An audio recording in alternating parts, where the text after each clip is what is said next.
An ex-employee receives a package including a mysterious note and a VHS tape instructing him to visit the old factory, as most of the vanished employees are still there. As his curiosity gets the better of him and he visits the factory, he unveils sinister secrets that have been long abandoned alongside the factory. Hi folks, I'm R, your narrator. You can follow me on Twitter, where you can generally catch up and send me game suggestions. This video will contain spoilers. With that in mind, let's begin.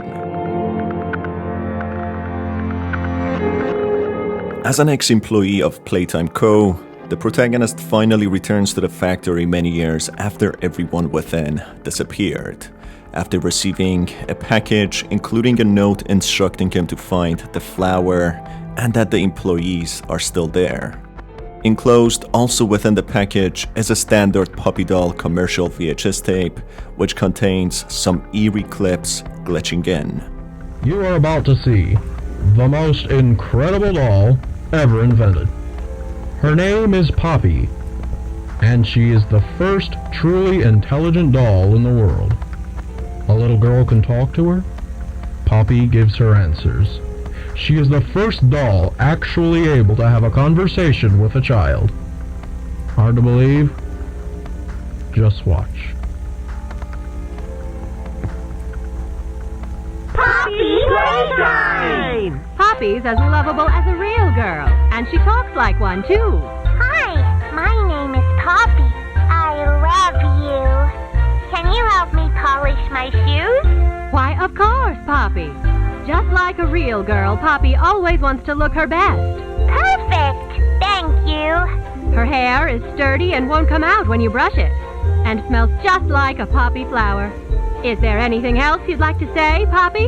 I'm a real girl, just like you. What's the time? Playtime! And if you've ever wanted to see how all of the nation's favorite toys were created, Playtime Co. is now offering factory tours at just $2.99 a person. An entire hour in the most magical toy factory on Earth. What are you waiting for? Come visit the factory. We can...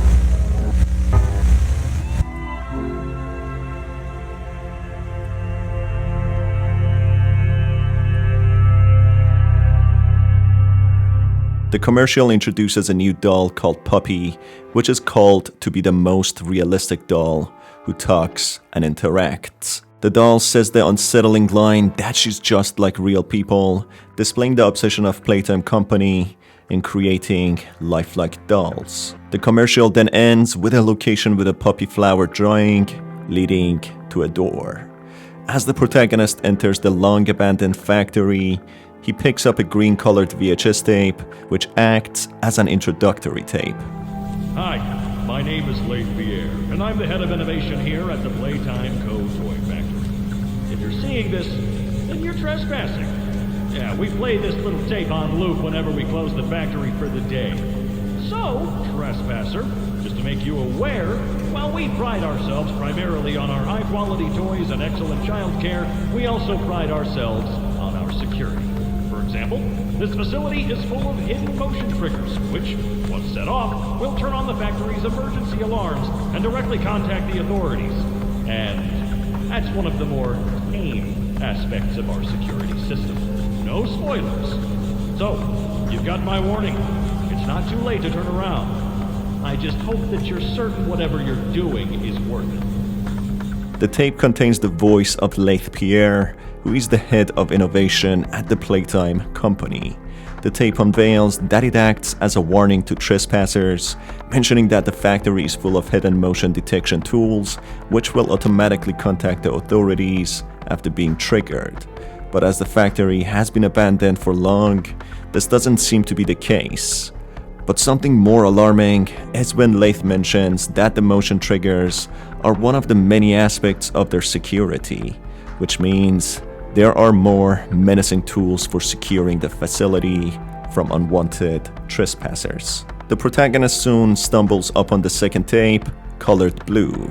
The tape includes the instructions for GrabPack, a creative machinery which improves the workflow within the factory.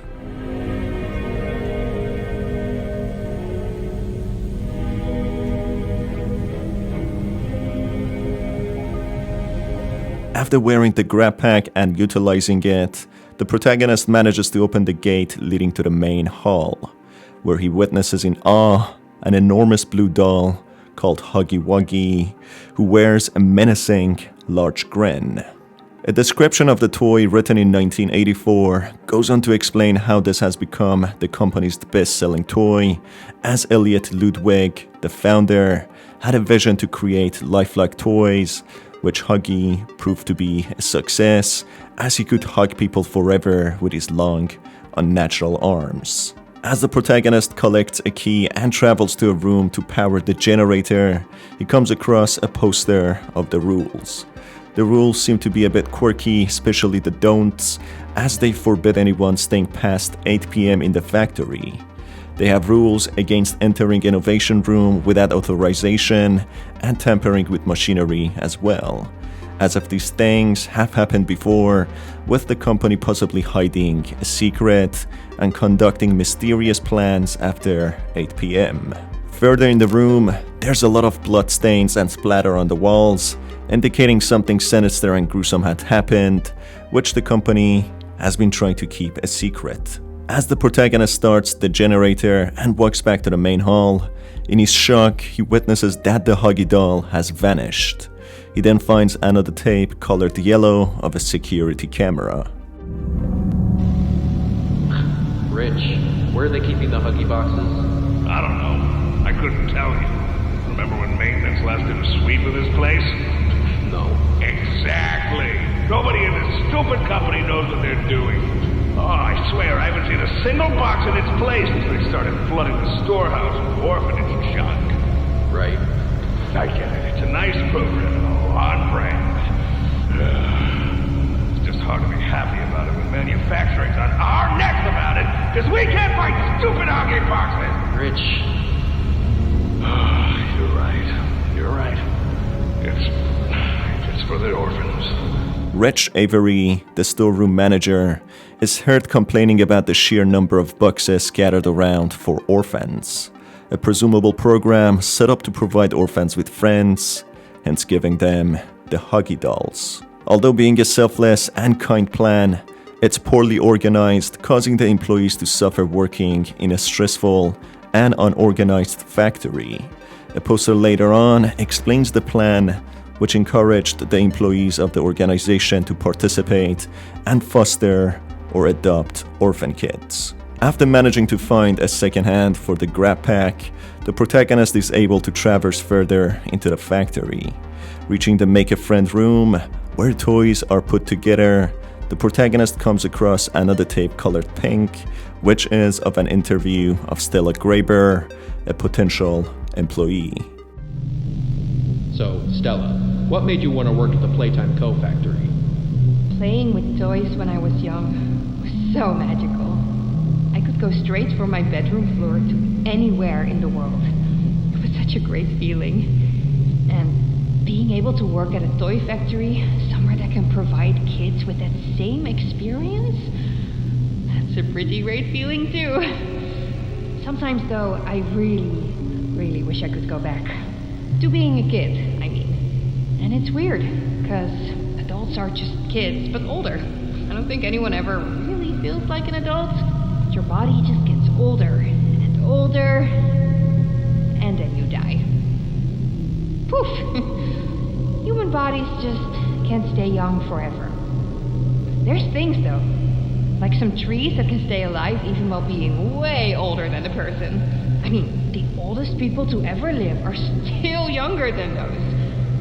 So I guess everyone is always young relative to something, right? Stella shows her enthusiasm about toys and how she loves playing with them. But due to growing up, it's something she can't do easily anymore. And she explains how people become more fragile as they get older. She continues that some creatures, such as trees, are very old, but despite that, they still seem young and are actually young in their own life cycle comparatively. This prepares the protagonist for an extremely unsettling fact that is about to unveil. As the protagonist opens another gate, he witnesses in shock the overshadowing Huggy Wuggy toy walking on its own, following after him. Unsure to what to do, He gets into the conveyor belt ducts and runs with all his might. The Huggy doll does the same and chases after him.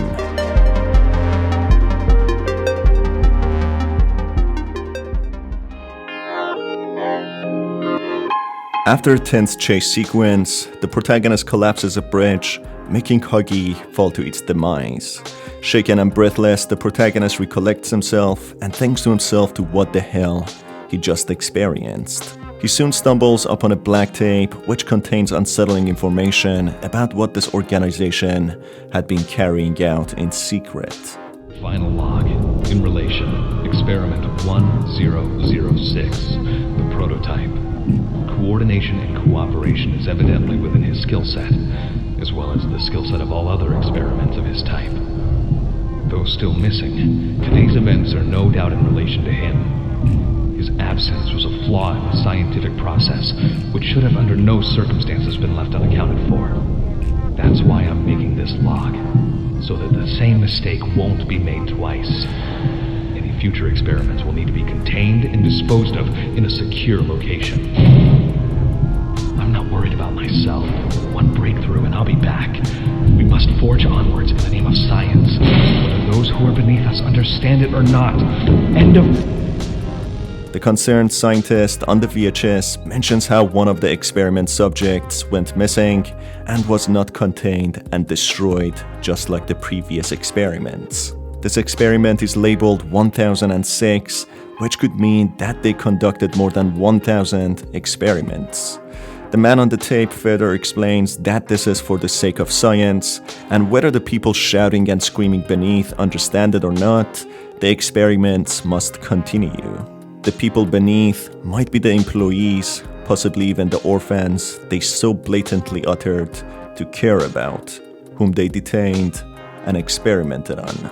They seem to be breaking the gate and trying to resurface when the audio log ends. The scientist promises he will be back, seemingly if he will be reincarnated in some other shape or form. The protagonist then reaches the poppy flower drawing leading to a door, which he observed in the commercial tape which was sent to him. The door leads to a staircase going down to a hallway with house-like wallpaper. The end of the corridor leads to a playroom with a puppy doll in a glass casing. As he opens the door of the casing, the lights flicker and turn off, with the doll speaking with a familiar voice, mentioning that she's surprised that her case has been opened, as if she has been stuck there for a very long time.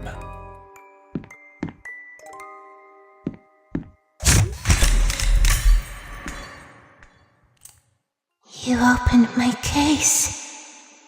The voice of the doll is extremely similar to Stella Graber from the pink VHS tape. She has the same accent and tone of voice, indicating she achieved what she wished for in a sinister turn of events. She became ageless, just as she explained in Childish Joy in her interview. It seems that she was experimented on, and her soul was transferred into a puppy doll, making her immortal. This, however, took her free will and transformed her into a doll, as if she sold her soul to the devil for eternal life, with her wish fulfilled, but with certain sinister caveats. It seems as if all the employees of the organization were experimented on in efforts for their souls to be transferred into the dolls, to fulfill the obsessive vision of Elliot Ludwig, the founder of the company, to make lifelike dolls. We are left only with speculations at this moment, with future episodes unveiling more information. If you enjoyed this video, you can watch more by clicking on the cards on the screen. You can also stay tuned for the latest videos by hitting the subscribe button and the notification bell. It's been your host R, and as always, have a fantastic day.